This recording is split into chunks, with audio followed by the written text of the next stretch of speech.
That's a good one. That's a good one. Oh, God, it's a toad, son. It's a toad, dude. Let's go. I wake up to a little bit of drool on my pillow, feel like it's gonna be a bad day.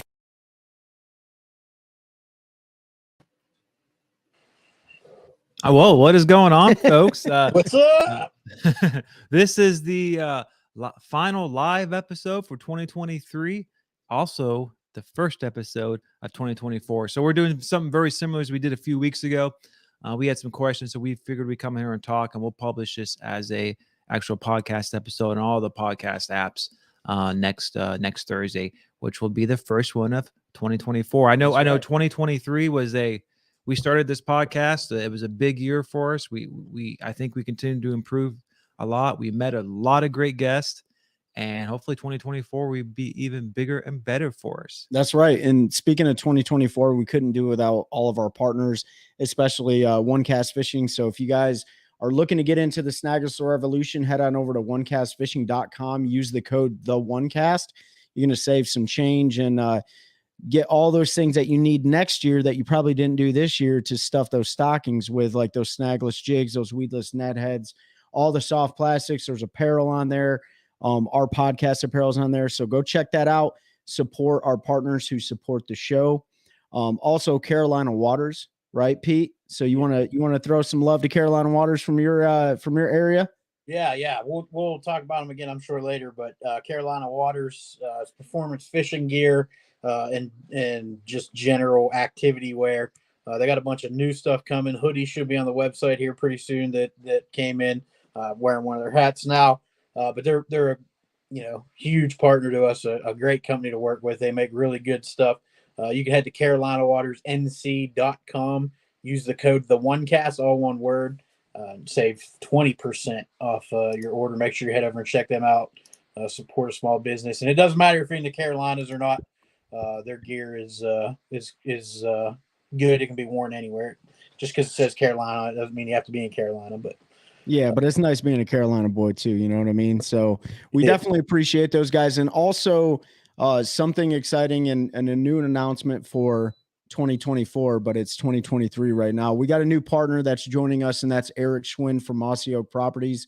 If you guys are looking to own your own piece of paradise, a little slice of land or a large piece of land, you want to check out Eric Schwind at Mossy Oak Properties. You can contact Eric at 936-494-9686 or email him at eschwind@mossyoakproperties.com.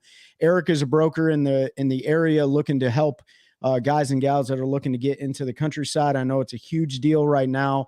A lot of our land is being soaked up, but a lot of these people that are buying land are purchasing it to preserve it, to keep these farms and everything like that. So if you guys are interested in owning your little slice, head on over, see Eric at Mossy Oak Properties, and we'll link all his stuff below. So we're super excited to have him on board, and we appreciate the support from him.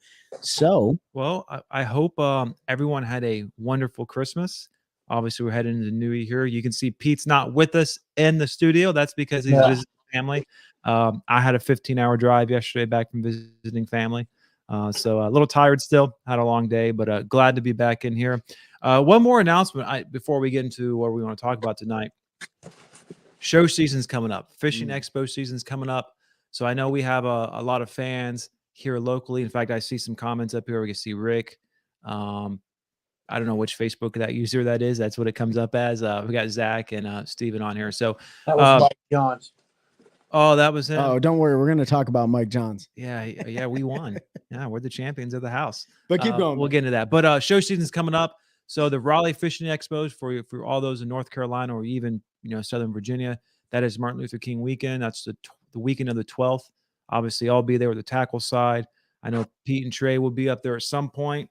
I know there'll be of Carolina Waters as well. So come by, say hello to the One Cast. The following weekend, which is the weekend of the 19th and 20th, that's Richmond. I'll be up there. Not sure if Pete's going to make it up there or not, but hopefully he can. And, for those Virginia boys and girls and anglers, come say hello. And then the following Thursday through Sunday, so I don't remember the dates off the top of my head. So whatever that next weekend is, 26, 27, 28, something like that. That is the East Tennessee Expo. That's in Knoxville. So Unfortunately, I think Trey and Pete have to work most of those days, so not going to try to make them drive over 6 hours. But I will be there, so come say hello. Come pick up all your one cast gear, and then also some the podcast merch. So that's right. And show season is a great opportunity to network, especially those looking to get into fishing industry. There's no better way than to go around, meet vendors and distributors and anglers and so on and so forth. So it's a great opportunity to go, I don't know, get good fishing tackle, but at the same time network. And that's what it's all about. What's up, Stephanie? Stephanie and her husband Steven are on. Zach said he's going to be in Raleigh and East Tennessee. So we will see you there. All right. So we had a bunch of comments, right? Pete's doing a good job at posting questions and stuff for the shows, especially, during the quote unquote off season. There's not a whole lot of fishing to talk about. Of course, we don't do all tournament recap stuff, but we still want to talk fishing. We want to talk the outdoors. So he did a post and asked, the audience some questions. The first one I'm going to address right now, and I think Mike is on with us, or maybe he dropped off. I'm not sure, but Mike John says, how did Mike and Ben, right here, Ben, beat Trey and Pete on Lake Norman? I mean, there's a lot of grace that was given to Mike. So we had to make sure we were good hosts and we made him feel comfortable. But the reality is at the end of the day, he found better quality fish. They found better quality fish, and they were fishing for fish that weren't nearly as pressured. And they were fishing for, fish that I don't think anybody else was up there fishing for him, Yeah. So, I think there was maybe one or two in the tournament. So, yeah, Mike's from down in Florida. He came up, and then I met him over on Lake Norman. So we just practiced Thursday, and obviously the tournament was Friday, and neither one of us had ever been on Lake Norman. So we're like, what are we going to do here? It's a spotted lake. We're just going to run up the river, try to find largemouth, and hopefully run into 5 good ones. Yep. And so that's what we did. He found a little pattern. He caught most of the fish in the front of the boat, but each day I caught the big one. So that's what matters. That's right. I think that's a trend with Mike, right? So Mike can catch a lot of fish, and I love Mike to death. And I fished down in Toho with him. But Mike, when it comes to catching big fish, you're just not the guy. You might catch the numbers, but you're just not the guy. All right. So that's why you came up here and Ben caught your big fish, and I came down there and I caught the big fish. No, just kidding. Hey, that's what it's all about. The camaraderie, the cohesion, getting up and down to these charity tournaments. They're great opportunities like we talked about in the past. There are no pressure situations with a high payoff, which means that money is going towards a great cause. So it was a great time. The weather was challenging. I mean, it was windy, but you guys were protected though. Well, yeah. So it was the actual tournament day. It was temperature dropped. It rained. Mm-hmm. It was kind of miserable out there for the anglers. Mike just put a comment and talking about the hot dock. So practice day, we went to a dock and he caught 2 or 3 off of them. And then we went there first thing tournament morning, didn't get a bite. And so we spent all day up the river, scrounged up 4, actually, I believe. Mm-hmm. And we were like, man, we didn't even get a limit. We sure we would have one up here based upon all the fish we caught the day before. So we decided to run back, and we stopped. We're about 10 minutes early. So we stopped at the hot dock. And he pulled one off right there, and that was the limit for the boat. So, and within and it was so windy, I couldn't cast from the back of the boat the way the boat was positioned, and we were just getting drifting off. He had 1 or 2 casts he could make in there. Just one cast, just one cast. Hey, it's all it takes. One cast. But I will, before we move on, I will say this: when we were down in Toho, what is that typing noise? Me typing. I'm updating something. Can you guys hear me all right? I put a mic. No, we can hear you perfectly. Okay. We can hear every keystroke. So I will say, when we were down in Toho, Mike and I developed a plan and we followed that plan. We didn't come in first by any means, but we had a good limit. And I know, talking to him before he even came up to Lake Norman, he's like, I'm going to run the river. I'm going to fish for largemouth. And there's something about sticking to your plan. You may not win, but it's super fulfilling when you stick to your plan and you bring 5 to the scales, man. They don't have to be the biggest, but it is a great feeling when your plan works out. You know what I mean? So I give you those kudos, Mike. And I don't know if he wants to give this away. He can comment, but what he caught his fish on was one bait, and he only had 2 of them. in the boat. And he sent me a picture over Christmas, and I think he bought every single one from Tackle Yeah. Warehouse. Hey, actually, I think he sent me a picture yesterday of what he was throwing. And I won't let the juice out because I actually had him in the boat too, and I don't ever throw him. So, but Pete, you got anything on that before we move on, bro? Yeah, let me unmute my mic. No, it was it was good, man. I don't mind that they beat us. They ran up the river. They had a plan. And then I had a tournament the day after, and I actually I had tournament 2 days after, Saturday, Sunday, a 2-day. And I caught a keeper off that dock both days, so that dock stayed hot for most of that weekend. But that was a lot of fun. Mike and Ben, they might have got us that time, but there'll be more. We'll get that one back. I have no doubt. That's right. 100%. We're going to try to challenge Mike down in his home bodies of water too. I think Okeechobee's on the horizon for some of us potentially. So I don't know. We'll see. Let's I got to jump pull in. up the post because I got to respond to somebody asked a question. Will Boswell, I don't know if Will's on or not, but we talk a lot about my affinity for baits, and the hangover from Sixth Sense went live. I think it was yesterday morning. So he asked how many I bought, and I'll let everybody know that I did buy 8 of those in various sizes and sink rates. So I'm going to give them the old college try. I talked to some folks that got to test them. And it sounds like they do a lot of stuff a little bit better than the mag draft does. So I love throwing a mag draft. So if they're improve on some of that, then I have no problem, buying a bunch. But wanted to make sure I got different sink rates and stuff. So I'm sure Trey and Ben will end up with one because I usually pass a few of those around when I get stuff like that for everybody to try out. But yeah, that's I saw them post that today. I'm a huge fan of their baits. I mean, there's certain baits of theirs that I really enjoy. But I'll be honest with the crowd. Like I've never caught a fish on a mag draft, partially because I just don't throw it. Like I haven't had the need to throw it. And I think there's certain lakes that it works better on than others. And I'm not saying it doesn't work on ours, because it definitely does, but it's kind of like forward facing sonar. Like I didn't have the need for it for 2 years, and now I need it. So yeah. But real quick before the next topic, I just we got a bunch of people. So what's up to everybody that said hi? I saw Steven and Stephanie. Zach, Scott, what's up, buddy? He'll be Raleigh and East Tennessee. I know you guys said that. He'll be with Cashin at those shows. So make sure if you're at any of the shows that we've mentioned, you swing by and say what's up to them. Rob Sumney, Dave Richardson over on YouTube. And then there's a few others who I have to look up who they were, but appreciate y'all jumping on and joining. And so Caney Lake in Louisiana just had the biggest 5-fish stringer caught, 48 pounds, 6 ounce with a 13 5-ounce kicker. It became the state record. Yeah, that's a big fish lake, isn't that? Yeah. I don't remember. That's where Randy Howell caught his 10-pounder 2 years ago with the MLF. Didn't he catch a 9 and a 10 like on back-to-back days? He broke his PB like back-to-back days, didn't he? Yeah, I don't remember exactly which, because they were fishing 3 lakes down there, but in one of those he was fishing. That was so there's a lot of big fish. Bussy Break, however you say it, and Caney Break. I think they were fishing both those bodies of water. Well, they were D'Arborn, however you say. D'Arborn. We need someone from Louisiana. We need Dustin Connell to say, right? Somebody tell us how we say that. Yeah. All right. What's the what do we got here, Trey? All right. So we have a whole bunch of comments, but we'll dive into a few. Who's chasing their personal best this year? Mike, I feel like everybody chases their personal best every year. I know that for me, I'm still trying to break 9.6. So for all of you Florida guys and gals that catch 10-pounders on the reg, like that's not the case up here.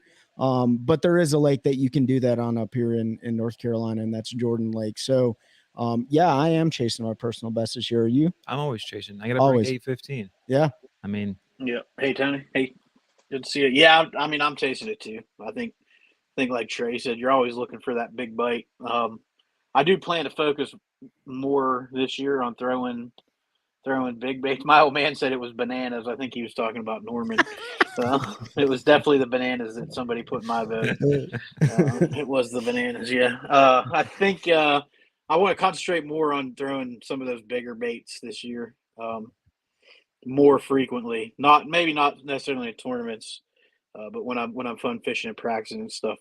So I'm hoping to beat that PB for sure. You know, that's something I have done the last few years.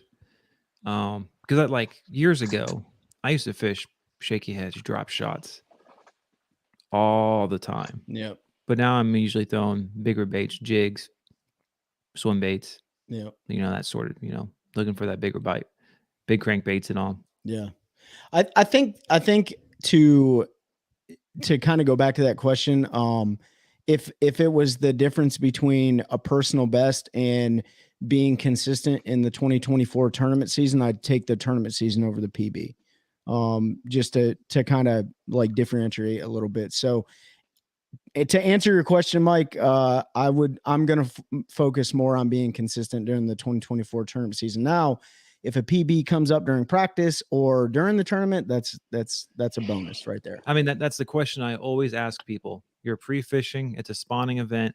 You see your PB on a bed on practice. Are you sticking it? I'm sticking it. I'm 100% because it may not be there tomorrow. I have seen too many times the next morning those fish are gone. Yeah. Yeah. That one's a tough one. I probably am not going to stick it if it's going to be the next morning, but it really depends on how she's acting there. I mean, there's a lot that goes into it. If she's locked on the bed, I'm probably going to stick her because you know she's going to finish up probably that night and be gone. But if she's not locked on the bed and she's doing those kind of big circles and not on there, then I'm probably going to leave her for the next day and not really mess with her. Yeah. Yeah. I mean, I think it is all situational, but still, like, it'd be really hard for me to look at something, you know, and I'm not a great judge of how big they are because how do you tell an 8-pounder from a 10-pounder in the water? They look very close, right? Yeah. At least in my eyes, they do. There's other people that are way better at it than I am, but if I jacked one and it was like 8.5 pounds, I'd be pretty upset because I'm like, well, I mean, I wouldn't be upset, but I'd be like, well, it's not my PB and I could have saved it for the tournament tomorrow. But like Pete said, if it is locked on and we have, you know, good moon phase and good warm weather or the following weather is good, there is a chance that she moves off that bed at nighttime or the following morning. So, you know, it's a gamble, right? All right. Who's your favorite to win? And Mike said the elites. Who's your favorite to win? I'm gonna go with a classic this year. Who's your favorite, Pete? I'm gonna go with somebody who's fishing their first one and who I think is gonna do pretty well. And I'm happy to be wearing his shirt that I got for Christmas.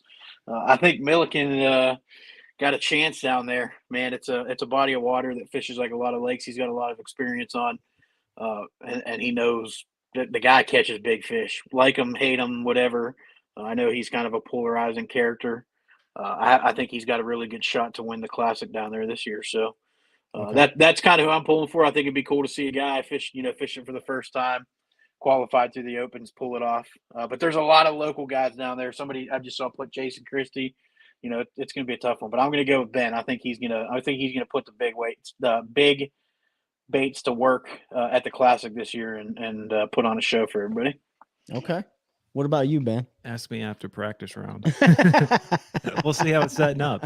I mean, to be honest, I'd have to go through the roster and look, okay, knowing that time of year. So, but yeah, I mean, Milliken's a great choice. Christie, I mean, all those guys, I mean, that anyone has a chance in that sure. 3-day derby. So Steph said Tyler Williams. Yeah, he's another one.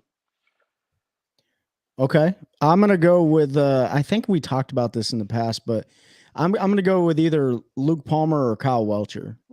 Kyle's definitely due. His attitude is just hyper focused, but so is Luke Palmer's. He gets a little bit more frustrated. He's more colorful when it comes to, you know, wearing his emotions on his sleeve, but he's a really good angler. And I think he has a lot of experience down there. So I don't know. We'll see what happens. Brian Schmidt, that'd be awesome to see him too. Was that Mike that said I'm going to do a rod reel combo, whoever gets closest in each league? All right, there you go. Everyone, that's a rod and reel combo for everybody, Mike? Are you talking about for our followers, Mike, or just for us? Mike's like, I'm getting a Barbie fishing pole combo for who gets the closest to the classic win. That means you, Mike. You got to put it on here. Mike, I don't have a red crest champion. I have no idea who's fishing it. KVD. I would love to see KVD. Yeah, KVD. KVD is gonna fish it in theory, but yeah, I don't know for red crest. Pete, do you have any guesses on that one? I don't know who's fishing Red Crest. Where is Red Crest? It's on Lay Lake? Yeah, Lay Lake, I believe. Yeah, it's That- down there in Birmingham. Thanks, Then Greg. I'll go with Dustin Connell. Yeah. Yeah, he's a Coosa River boy. Yeah. So He is a Coosa River boy. Yeah, I'm guessing. I'm gonna go because I don't know, but I know he's fishing. I'm gonna go with Jacob Wheeler. okay, all He's right. a guy that's got a lot of experience down there, and probably can. Well, not probably. We know he can catch fish. So All right. Well, since we're shooting for a rod and reel combo, we got Dustin Connell. Who'd you say? You said Jacob Wheeler and KVD. and KVD. There you go, Yeah. Mike. There you I go. hope it's KVD. I hope it's KVD too. That would be some. Stephanie said redemption. That would be some serious redemption just go right out there. on top. Yeah. All right, and then the MPFL down at Lake Amistad. I'm gonna go with I want Corbishley. dang it. That's who I was gonna think. I mean, he's low. I mean, he's Yeah. right up the road. Of course, we're all going to say him. I mean, it's man. I don't know if any of them have experience on Amistad, so it's really anybody's game. But there's only 25 of them fishing it. Is So Patrick going down? Patrick's qualified for it. I don't know if he's going down, but he's qualified for it. You know, between Corbishley, Palmer, Hunter Bogman, Will Harkins. I'm saying Todd Good. Okay, Yeah. Todd Goad for. I think Okay, Todd does have a little experience down there, and it might give Okay. him a little bit of an edge. all right. Well, all right. Todd Goad. Who'd you say? Corbishley?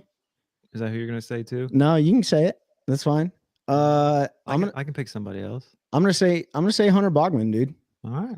Let's That's a good let's see what happens. That would be awesome. All right.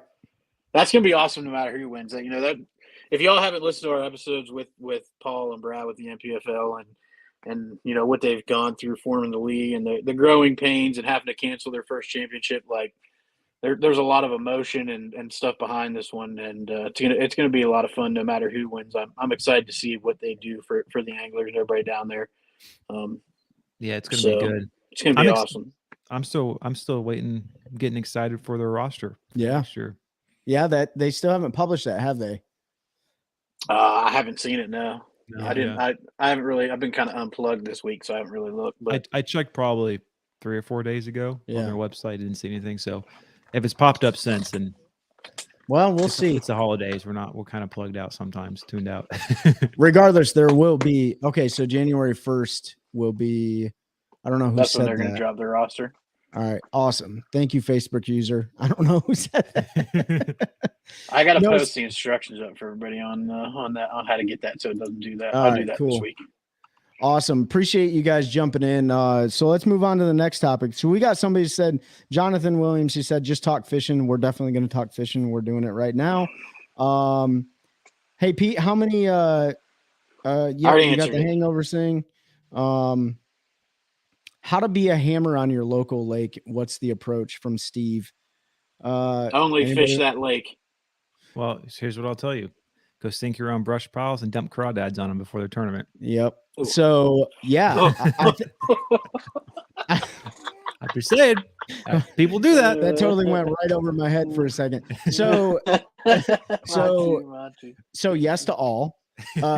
Sink your own brush piles, fish as many days on that body of water and only stick to that body of water. Fish as many wildcat tournaments if that lake has it, or pay attention to tournament results. And pay attention to the crappie fishermen that are targeting the bait fish that your bass are eating. Take a casting net out there and try to catch your own shad and check out what they look like and how big they typically are at different times of year. I mean, It all it comes just down take- to yeah, elbow grease and time on Yeah. the water. I mean, that's the cliche, but that's what I mean. If you look, like, let's take the PBC, the Piedmont Bass Classic, which is kind of would you call it a regional Trail. They fish like 5 or 6 different lakes. Yeah, they're regional. Yeah. Well, the guys here in Raleigh who fish Falls, Jordan, and Harris, you always see the same guys, the same teams Right. up at the top. Those Yep. same guys go up to Carr or Gaston. It's the Gaston and Carr local guys who are at Yep. the top because they've spent 30 years fishing almost every day. And it's that little details. I guess a good analogy, anecdote would be, so I think it was last year. Was it last year that Bassmasters were at Okeechobee, or 2 years ago? That was last year. That was last year. Yeah. That was the first term. So because it was flooded, Roland Martin came on stage. It was like, this lake is fishing like it was exactly 30 years ago. Mhm. And it's just being able to see there's minor differences. And then obviously when you're spending that much time on the water, you might find a special hidden away places that And most people probably would not look. There's no hidden spots really on lakes anymore. Yeah. But there's more out of the way It's- spots that get less pressure. it's time, man. Because like Yep. if you talk, I'm going to use Mike. And I'm sorry for throwing out the Corbishley. You know, I talked to him a bunch about Falls because he's really good on Falls. Like we all know that he basically wins everything he fishes on that lake. But you know, we talked about stuff, and he talks about spots that everybody fishes, but they all fish with their boat positioned a certain way. But if you position your boat the way he positions it, it's the difference between catching a 3.5 pounder and a 6 pounder off of that rock pile. And that's stuff that you only learn through that time on the water. It's spending it, you know, he spent every minute he had through college and even now, like when he gets a couple hours, if he can run out, even though he's probably graphed every inch of that lake, he still runs out there and graphs and puts waypoints out and finds those rock piles or those brush piles or those types of things. So it's really about time on the water and then figuring out boat position and all of that kind of stuff. Because we've said it how many times, you can't catch another man's fish. Like we could give you everything. I could send you waypoints, and there's a good chance you can go fish stuff that I catch fish on and you may not catch them because you might not have your boat positioned right. It might be a specific cast you need to make. Trey got to see it on one of the spots on Jordan. We fished when him and I fished it. You know, it was like, hey, you got to get your boat somewhere right around here, and then you got to throw this way. And we were in his boat, so I didn't have. But in my boat, I have the waypoint marked, so I just roll up to the waypoint and spot lock because I know that's where I need to be. So it's big time, just spending time on the water and figuring out those little intricacies of the lake that you're fishing and that you want to be your local hammer or whatever you want to call it on. Yeah, so like Ben brought up Piedmont, you don't see guys that go out and dominate on every single local lake. Like that's just a lot of information you would have to have and a lot of different bodies of water you have to spend a lot of time on. So if you have a local lake and you want to be that guy, spend the time is the best advice I could give. And that's every chance you get, be out there. Yeah, and you get a lot of I hear a lot of people trash talk like professional anglers, like, oh, if they came here, I could beat them. Well, you should be able to beat them. Like they go to an area that they don't live at, and and that's what you saw with the EQs this year on Bugs Island. A local won that, right? And there's good reason. Like he's probably spent 365 days a year at some point on that body of water fishing every single condition that had to offer, right? Every wind direction, rainy, sunny. Well, and he said that, I think, after day 2, because everything was changing because we had all that rain and stuff before. And they said, how do you feel going in the next 2 days? And he was like, I feel really good because I know right where these fish are going and none of these other boys do. Like He knew because of exactly what you said. Yep. So just learning your lake, learning everything you possibly can. Probably doesn't hurt to be retired and not have a job and be out there or every single day. Or self-employed, whatever the case may be. But yeah, I mean, but I think it's time and action. And then I think the last thing I'll say on it is you don't always have to fish to learn. And it's like you talked about with Corbishley, sometimes just empty your boat out and go out there and look around. Because we're all creatures of habit, and I catch myself doing it on Sharon Harris all the time. I just want to go out there and catch fish. That's easy. I can go catch fish, but maybe I'm overlooking something where more quality is at, or they've changed their behavior pattern or something. So, hey, Slade Nation Tournament Fishing over on Instagram said, "Great job on the podcast, fellas. always listening to your episodes. Appreciate that, Slay Nation. Awesome. Appreciate Yeah, it. appreciate I like that you, name, Slay appreciate the Nation. support. That's dope, dude. Slay Nation. All right, what's the next one you guys want to talk about? Tony asked a question: how was the about the cheating scandal on Stage 5 of the MLF? That was Which one was that? that was the multiple lie detector. Yeah, Cayuga. There was a bunch of accusations. Tony, I think that the MLF and BPT hurt themselves a little bit because of the way they handled that. I understand they fell back to the lie detector test, polygraph, and only one of the guys failed that. Unfortunately, there was video that showed otherwise, and I feel like they should have held people more accountable. And that I'm not going to get into it too much, but I feel like they hurt themselves and their credibility. And I know a few guys that left this year to go fish the opens have come out and said that the changing rules and those things are part of the reason why they left. So that's my opinion on it. Is they should have been a little bit harder and handle the situation instead of kind of letting it linger. And then I felt they were a little bit soft on how they punished it, but that's just me.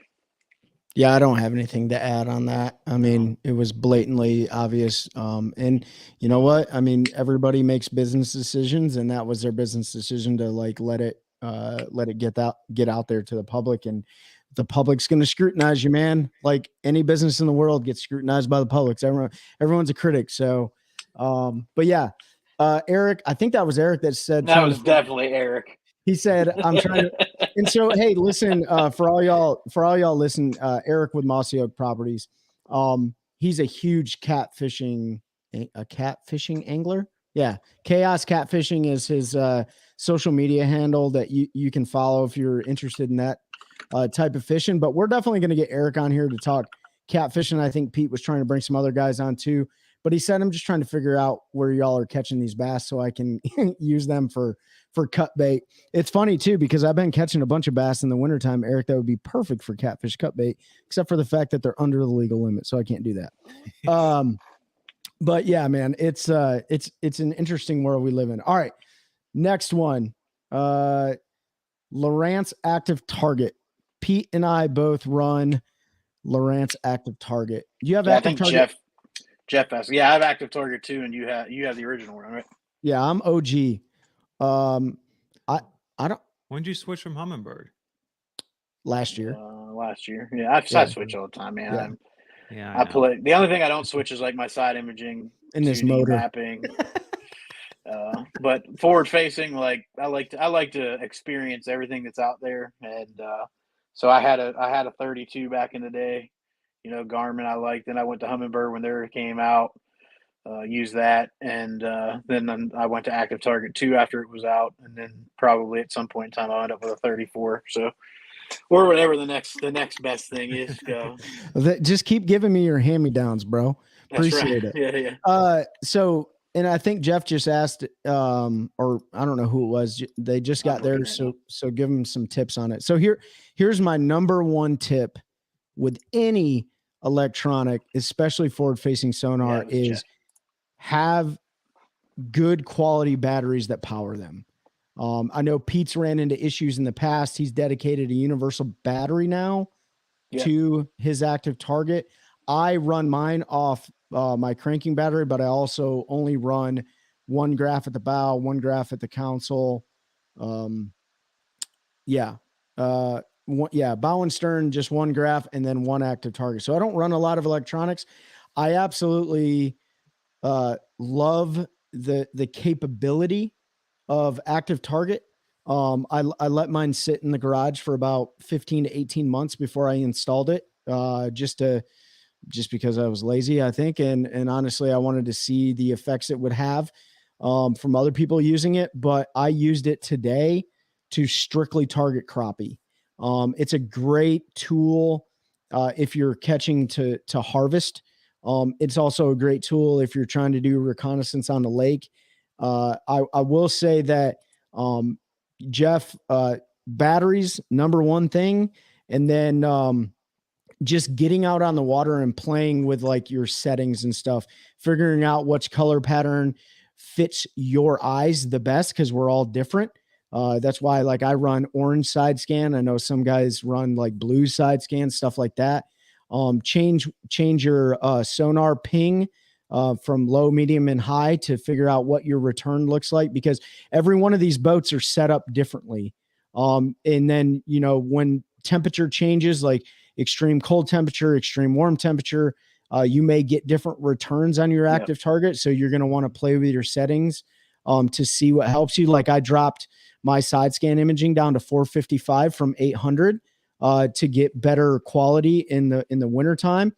What else? Oh, here's a tip that I do on my active target. So where the transducer mounts to the trolling motor, or if you have an independent shaft, put Teflon tape around the male end of the threads when you screw your two locking screws in to keep that clamp on your on the post. It helps it from not backing out. I know a lot of guys have lost their mounting screws, which is definitely going to be a problem, because then your forward fishing sonar is going to bounce around and probably hit your blades and stuff. So Teflon tape around the male ends of the threads when you screw it in to lock it onto the shaft. Pete, what you got? Yeah, man. So I have the active target 2, not much different from the one. Number 1, clean power. Make sure you are running. Don't tie it into a fuse block.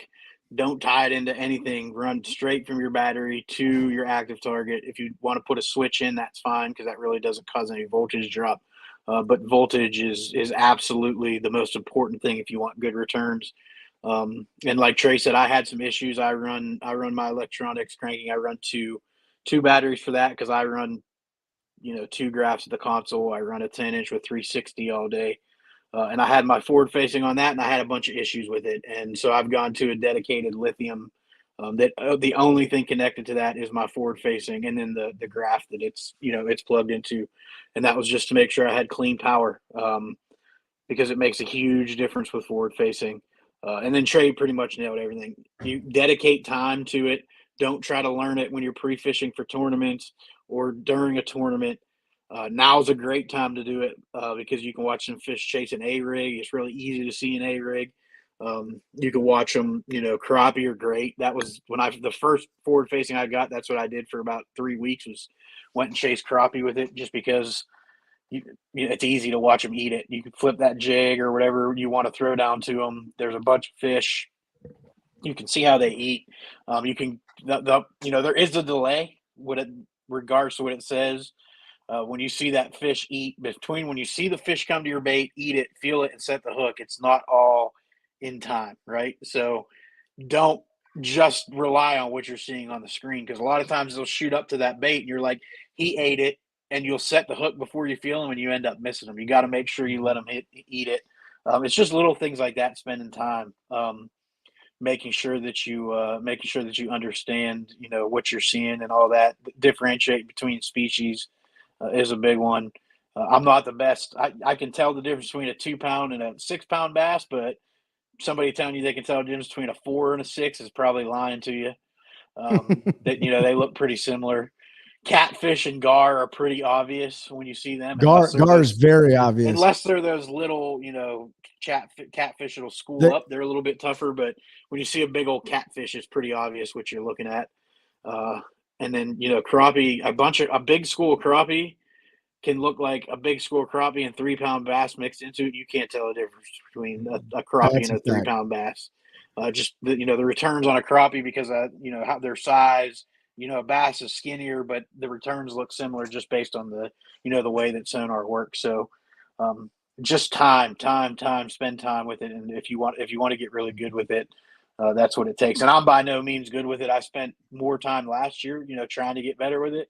I know Trey's making a concentrated effort too to use it a bit more and try to get better with it, because it does make a difference in some cases. But that would be my biggest advice. And you're going to love it, man. And no matter what forward facing you're using, they all work. I don't get into the debates. I caught fish just as good with my Humminbird as I did with my Garmin, as I do with my Lowrance. They all show fish When you get them set right, they all show your bait, and they all show cover. So they do, what they're designed to do. We Yeah, get man. too caught up in being able to count the scales on a shad's ass, I think, with your forward facing, when really all you need to do is be able to tell that there's fish there, and if they're eating or not. So It's like PlayStation versus Xbox, man. Like they all play video games, but at the end of the day, and then if you just got it, like go out and the best thing to start on is like a bridge, and then like look at bridge pylons or if you know where brush piles and stuff are at. So it'll be a good time, man. You're going to get super frustrated if you've never had forward facing sonar before, because it absolutely does not make the fish bite. And the last thing I'll say on it is know when to turn it off. And that's a big thing. So Ben, you got anything on forward facing sonar? No, I mean, you guys cover it all. Awesome. Pete, what's next? You got it pulled up, bro. All right. So I hit Mike's.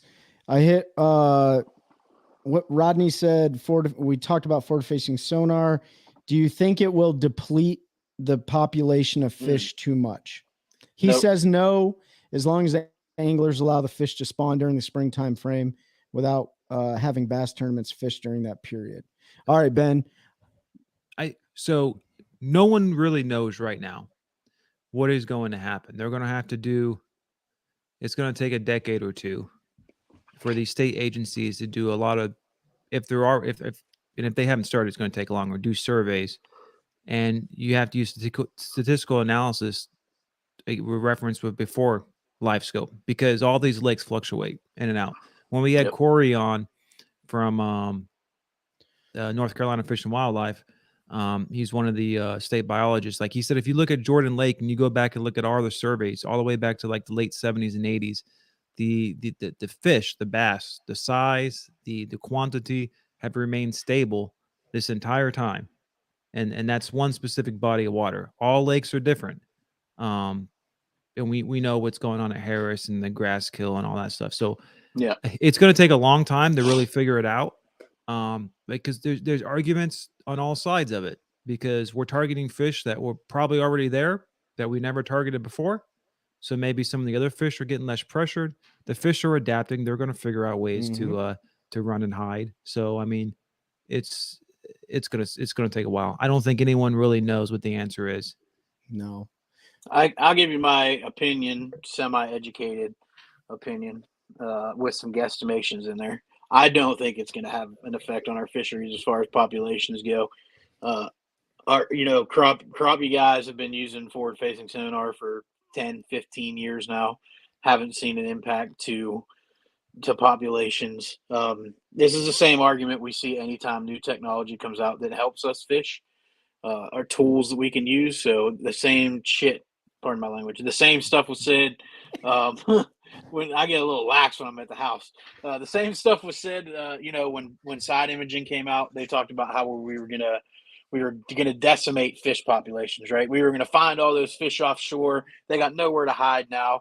That's been how long? And it hasn't decimated fish populations. As long as we're doing our part as anglers to ensure that those fish survive. And I understand where he was coming from with the spring and the spawn tournaments. I love fishing spawn tournaments and jacking them off a bed. We've been doing that for how many years now? 50 years. People have been fishing spawn tournaments, and it hasn't impacted, fisheries to a point where they're dying. I think we just need to do our due diligence to take care of fish, make sure that we're putting fish back alive. We're not killing fish in tournaments that don't need to be killed because of ignorance. And I'm not saying anybody's ignorant. What I'm saying is make sure you know how to fizz a fish, understand if a fish is hook deep, what you can do. There are ways you can potentially save that fish's life. All of those things. Just understanding fish care is a big part of what we need to do. And then, you were talking about that, and I don't know why this came to my mind, but I read some articles. It's been maybe a year or two, but they were citing some studies that actually catch and release fishing has hurt the population, at least size wise, more than before when they could hold it out. Now, back in the day, when you could take 20 out and people were over harvesting, that's a little different issue. But now, like, no one really harvests anymore. Right. So Corey you know, talked about Corey. that a little bit when he came Yeah, on with us. yeah, he you did. know, Yeah, because people aren't keeping bass anymore because you got to catch and release. Now our lakes are becoming overpopulated. Fish are getting stunted, so they don't have the opportunity to grow as large as they do. Harvesting fish, bass included, is a key part of conservation and keeping fisheries healthy. So, some tournament kill is going to happen. It happened regardless of what MLF or any organization that does the catch, weight, relief will try to tell you. Their mortality rate, if you look at actual studies done, is almost the exact same as the mortality rate for basses tournaments whenever they take them to a weigh-in and release them. Fish are going to die. They might swim away and look perfectly fine, and then 24 hours they die from being caught in stress, whatever it is. So it's one of those things that happens. But fish care is number one, and I think we're probably going to get a few folks on that are really well versed in fish care for tournament fishing, and go through the seasons. And actually, I just see somebody made a comment. Great topic to cover. Best way to keep fish alive different times of the year. Yeah, I think we're going to have some experts in it come on, and we're going to go into this a little bit deeper because I know it's something that we all care about deeply. And I had a rant during an episode because of a bunch of fish killed in a tournament because of guys not knowing how to fizz their fish, and it was a bunch of fish that didn't need to die. So that's my thoughts on forward facing and its impacts on fisheries, and then it led into like 10 other things. When you drop forward facing sonar into the water, you find out very quickly how many fish live right underneath your boat. It's truly amazing to see. And this is different, all over the country, I'm sure, but at least here in the Carolinas, like, we're not short on fish population. But it will change their behavior. Mm-hmm. Like, it's just going to happen. I've already witnessed it myself. I know Stephanie Pellerin, when she was down at Lake Lanier, she witnessed fish behavior due to forward facing sonar. So it's going to change the behavior of the fish, but in all honesty, these aren't the things that are really depleting. So, I challenge you guys to go back and listen to that episode with Corey. It has to do more with the watershed and natural resources surrounding your lakes that aren't allowing nutrients and stuff to flow into the lakes to allow the bait fish to eat and grow and allow the predator fish to eat the bait fish. There's a lot of other contributing factors to depletion of resources.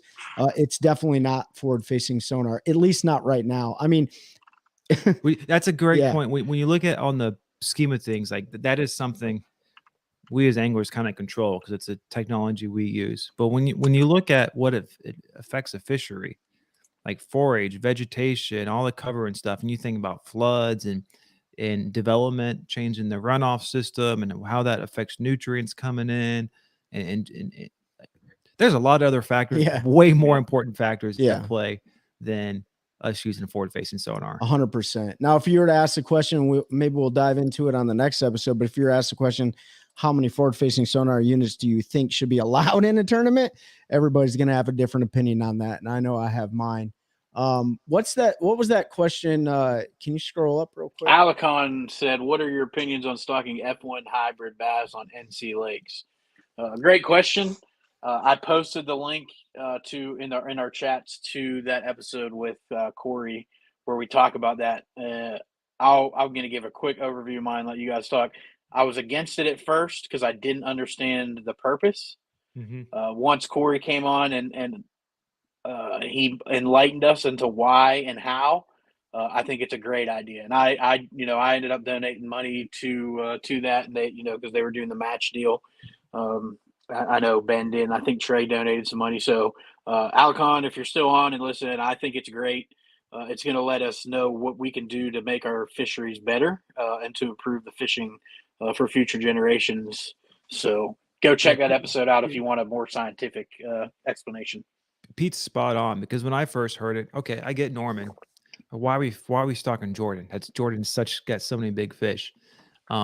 And ultimately, it's a test bed to see how these different fish will, right? Because the Norman nutrient level is basically there is none compared to Jordan. We know how nutrient rich Jordan is, right? And so they're just trying to compare how these fish are going to differ. And he was explaining, like, pretty much any largemouth in the lake already have some F1 genes in them because Mhm. of just the way fish have been moved around over the years. So it'll be interesting to see how the test goes. And I don't remember how long they were going to do that and when they were going to have results. They're going to go They as were going to long do the as they stalking can, was I over think. 5 years. Yeah. It was planned for 5 years, and then he said by the time they get to that 5th year, those first year F1s will be at a size where they can, through their shock studies and stuff, determine the effectiveness that first year, and then they can continue to track. So I it's think going to be a there's long process, but I the think there was stalking a was 5 years. I think there was a huge misconception. I know I thought it was to control or eliminate the spotted bass population. That is not the reason.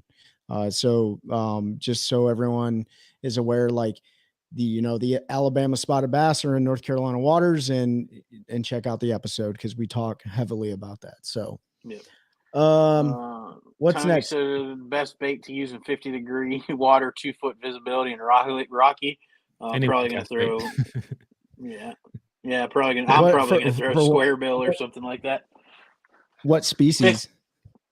I'm guessing bass. No, and Tony. Yeah. If I'm searching, I'm gonna be throwing a rock crawler or wiggle wart, something like that around rock. Yeah.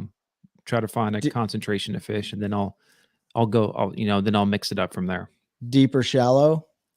He said 2-foot visibility and rock. He didn't say how deep. So yeah, if we're shallow, then I'm gonna go with a crankbait or a spinner bait, slow rolling it with some sort of chartreuse or darker pattern on it. If we're going deep and it's that dirty, I don't know if I'm gonna catch anything.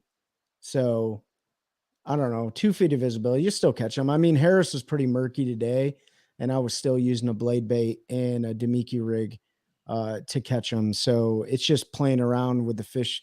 If you can see them playing around with their behavior and seeing what they want, but that's a tough one. I mean, you only have a few options, or no, you don't have a few options. You got options, but yeah, cold water, man. Slow cold water down. changes everything. Yeah, cold water. Slow down and just pick it apart. Jerk bait too is a great jerk bait. Yeah, if there's that's for shallow or deep in that type of condition. 10 to 15 foot rocky water, 2 foot. I'm throwing an A-rig. 50-degree. I'm just going to slow roll that joker. I'm going to put a bunch of vibration and stuff out there in the water, and that's what I'm probably going to do. Yeah. I'm going to throw an A-rig to start off with, especially if you can get some standoff, if you see fish or know where they're at. And then if they're not moving and they're just static, or they're, a lot of times, Tony, they're laying on the bottom, as just buried in the mud or against the rocks, and you can't see them on any sort of sonar. So if you don't have forward-facing sonar, I'm going to slow roll an A-rig. If I get bit, then I'm going to keep throwing the A-rig. And then if I know exactly where they're at and I don't have forward-facing sonar, I'll throw a marker buoy down, and then I'll vertically fish for them. Word. All right. Robbie said, I lost a Fritz side 9 yesterday, Tony. I wasn't very happy about it. I lost it in like freaking 5 foot of water. So, and those are expensive crankbaits. But they work. Yes, they do. I will still go shallow in the wintertime if there's been sunshine in warmer weather for a few days to see if anything has moved up feeding on, anything. But you can always catch them deep. It does not matter. Rodney made the comment, tournament organizations need to weigh the fish instantly and release fast. Live well stress fish too much. Need to be released their home territory. Yeah, that's a tough one because studies don't indicate that that's any benefit. The fish kill with bigger organizations are pretty much the same. When you start talking about smaller organizations, clubs, and things like that, regional tournaments, it would be impossible for them to do that. You'd have to have a marshal or somebody in every boat. You can't take people's words for it because when there's money involved, unfortunately, people will take advantage of the situation and cheat. So the only way unfortunately, the only way they can get away with, on the boater side is doing it like the kayakers do it. Go by inches instead of weight. Yeah, go by inches and stuff. And I know there are some clubs that do that. But like from the big side of the house or tradition, like no one's ever going to do that because it doesn't make for good entertainment. We've already seen that with the BPT. They don't have fans there. There's nobody selling merchandise, stuff like that. So from a business perspective, I don't think other big organizations are going to do that. That's just my opinion on it. But I don't know if it would be good or bad. I mean, we'd have to get a biologist on, but I don't. Well, as Pete mentioned earlier, like they're after they release, they have the major organizations have a very small Mortality rate. mortality rate. In fact, when we were talking to Brad and Paul, and I don't remember if this was on the last episode with them at Lanier, but the wildlife people were impressed with how well Yeah, I think they lost like what, 6 fish, maybe out 5? of the entire tournament. Yeah. Yeah. So like, and a couple of those I think were probably gut hooked. That there's nothing. You know how that goes sometimes. Yeah. So, and but home territory, like these fish move all over the water. Yeah. I mean, that tracking survey they did in Toledo Bend, that one bass went so far it left the tracking zone for like a year, and then it showed back up. Didn't they track a smallmouth that moved from Canadian waters into American waters that was like over, I don't know, like 28 miles or something like that, or vice versa? I mean, there's everyone is entitled to their opinion on that deal, but at the end of the day, like there's a creel limit for a reason. If 5 fish are killed, it's no different than catching 5 of them and eating them, and in fact, it could be counterintuitive, like we mentioned earlier. Who made that comment? I think I did. No. Rodney. Okay. It could actually hurt our fisheries by, like what Pete said, stunting the growth, and then we're throwing back fish that now there's more predator fish than there are bait fish, and so like the demand of competition is far higher. So I mean, ultimately, I think if everyone is they're doing the best with the live well system, right, and they're doing whatever they need to do to keep the fish alive. Right. So when they go back in the water, they have a chance. That's really the best we can do. Yeah. Let's not catch a bass and throw it in a live well on ice. Right. And expect to let that fish go live. Right. Right. And you have a fish that's belly up, fizzle them. Right. Yeah. Learn what you can do for fish care, do the best that you can. And then ultimately, we're going out there. Tony, Alex fishes kayak tournaments that they don't do weigh; they do by inches, so they measure their fish and release them.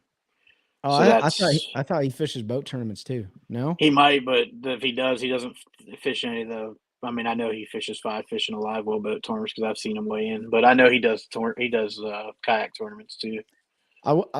There was something I was going to say about this. I can't remember. Oh, I mean, there are millions and millions of dollars being pumped into fish care.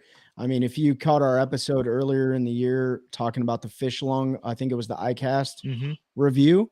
There's millions of dollars being pumped into the fish lung to help, create the micro oxygen bubbles or whatever to help the fish like process oxygen faster or get oxygen. There's a lot of effort going into fish care. So, and to be honest, if we were really concerned about as anglers, we would stop having tournaments in the middle of August. Yeah. Right? I mean, in the South. Yeah. Right. Yep. That's why you don't see a lot of the professional organizations go there. Too, the bags won't be as big. It's not the spring, but fish care is a lot harder. I will say, if it was that much of a concern, then biologists and the law would get. I would assume they would get involved, right? Well, they would decrease the creel limit, or they would create a slot limit, slot or whatever. Like you see it with Lake Fork, right? They follow the law when they go down to Lake Fork. The slot limit there. Sharon Harris has a 16 to 20 inch slot limit. So I'm not saying that there wouldn't be a benefit to it. I just don't think that. I don't know how much of a positive impact it would have. I get it during the spawn, like not yanking, all those fish off the bed. I also get it during the summer days where it's really hard to keep fish alive in the live well. That's why you're buying ice or whatever the case may be. But we've been doing it for a very, very, very long time. And unless somebody has a specific lake that is absolutely depleted because of tournament fishing, I'd like to know, The easiest way to put it is there's a ton of studies on both ways, and there's not enough scientific data that shows that catch weigh release is any better than putting them in a live well and taking them to a live weigh in and then releasing them. There's the fish mortality is almost exactly the same between both types of tournaments. So and until or unless something changes in that, you're not going to see a shift because we're not killing fish just because we're having catch and live weight tournaments versus catch weight release. And you can go. I'm not going to pull all those studies up. I've read a bunch of them. You can go Google them. A lot of universities have done them. A lot of people have done them for their PhDs and in fishery biology and stuff as part of their whatever you do to get PhD. So go read the studies and figure that out. But the science doesn't support catch weigh release being any better than live weigh-in tournaments. The fish mortality is almost identical. I guess the last thing I'll say on it, if it is everyone's opinion on this, but if it was actually destroying anything, then I don't think Bassmaster or the MPFL or any of those other major tournaments that do live weigh-ins would do them, because it would be a PR nightmare for them and it would destroy their business. And think about it, like the catch and release was because of Bassmaster. Yeah. Like it's because bass fishing became such a big sport. Yeah. Ray Scott was the pioneer for that. Right. So like, I mean, they still do, they were doing 7 fish tournaments back in the day. And there was a lot of dead tournaments. Tournaments. If you got bonus points if there was a live fish, I think. Yeah, you got bonus points if you had if one of your fish were alive. That's why I won a Hank Parker's classics he won, because he had 5 live fish and got bonus points. Yeah. Let's see. Zach asked best A rigs and go. There's only one A rig, and that's a Shane Bates Mini Blades of Glory. You don't need anything else. What size Kytex are you using? I don't just throw Kytex, but anything from 2-inch, I'll throw all the way up to a 5 or 6 inch. Just depends on what the fish are feeding on. So Steve asked, "Did you answer our hammer question?" Yes, sir, we did. You have to go back and listen next Thursday. Yep. Jeff wants to know when the first annual One Cast tournament's going to happen. We've talked about it. There's logistics and planning and things need to happen. So I don't know about 2024, but maybe 2025. We'll have to get together and talk about that one. It definitely won't be a January type situation either. We ain't doing that. So no, we'll do February. No, we'll do it when everyone can enjoy flip flops and shorts. Exactly. Yeah, like not in the summer though, because we're not going to kill a bunch of fish. Yeah, we can do catch, weigh, and release. yeah. Everybody just has to buy a Bubba scale. That's right. Let's see. Are you going to have any new baits for 2024? Ben, I don't know. You got anything cooking? So we might have some additional plastics, or at least colors of plastics too, over the course of the year. Probably not any actual hard baits. I say that because we're trying to find a way where we can produce a bunch of different baits, but that requires getting machinery built and stuff. So that's that's the plan over the next year.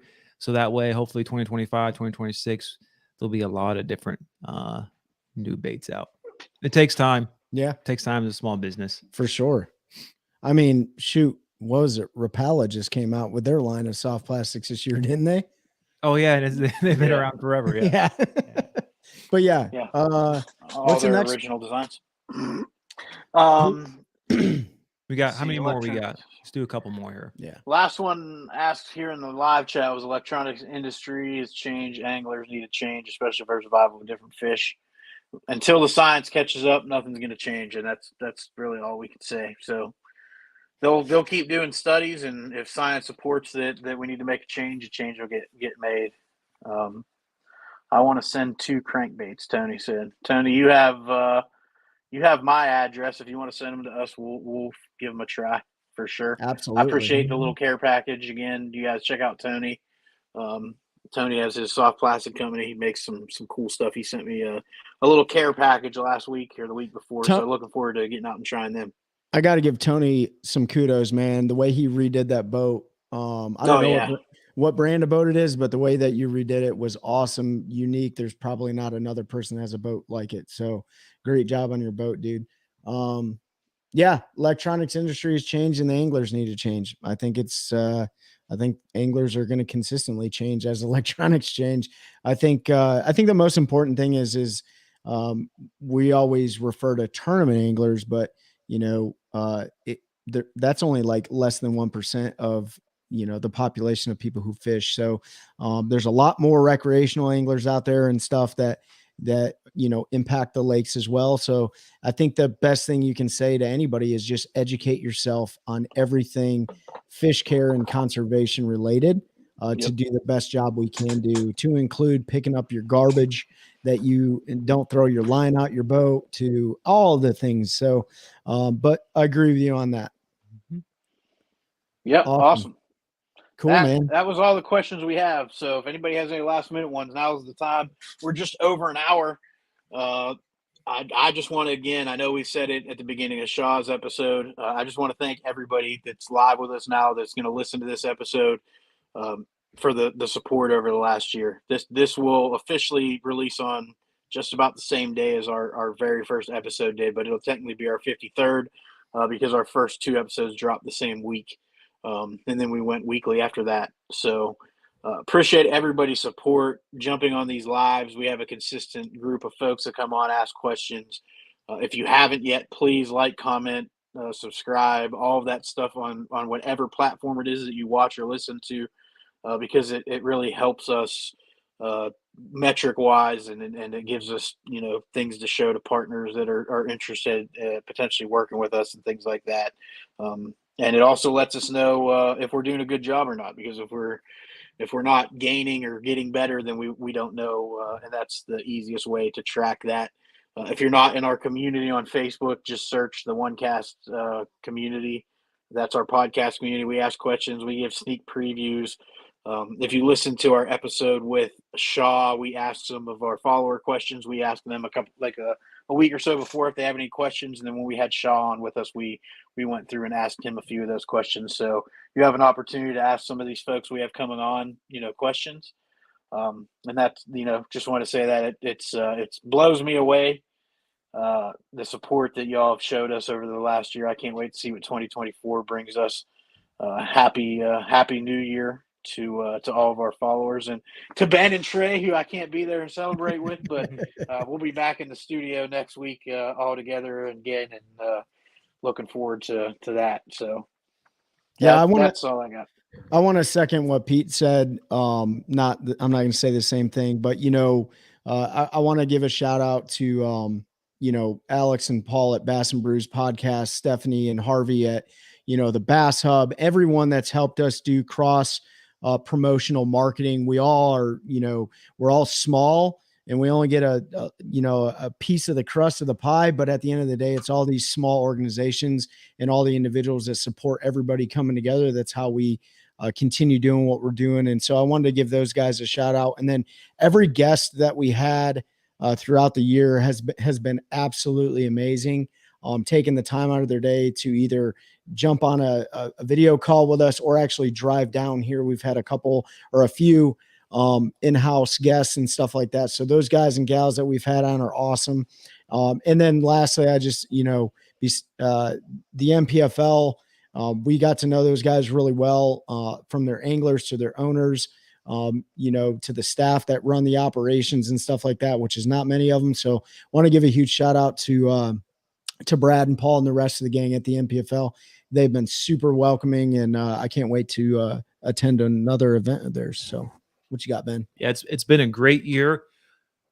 Obviously, we couldn't do this without all the support from you all. I saw Tony made a comment up there. He stopped what he was doing tonight to watch. We definitely appreciate it. I guess we are riveting entertainment now, which is something I would have never expected a year ago when we sat in here and filmed our first episode. So it's been awesome. It's been a awesome ride to meet the folks. Hopefully, with our episodes, especially when we have guests on, we try to draw some of their background story and some of the information out of them, and kind of let them tell their story that maybe you don't always get on other episodes, because we ultimately, I think we like to know some of our idols in the fishing world and get to know them.